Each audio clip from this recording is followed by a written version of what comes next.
All right, welcome to the Code Like a Pro or the Clean Code Functions introduction. A lot of cool stuff. As always, we have our ubbles. Whatever our ubbles when we're writing clean code? Well, we want to make it readable, searchable, and understandable when it comes to functions. So how are we going to do that? Well, by writing small functions that really have a single purpose, making sure that we don't have these massive functions where they're doing a bunch of things. We're going to start also eliminating these boolean flags a lot of people throw in, where a function does two things, one if it's true, one if it's false. That we can read the function from top to bottom and it all makes sense. That we correctly name our functions. We also limit the parameters. We keep things dry.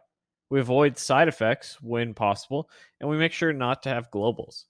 So quite a few things here. Let's go ahead and take a look at some examples and practice a bit.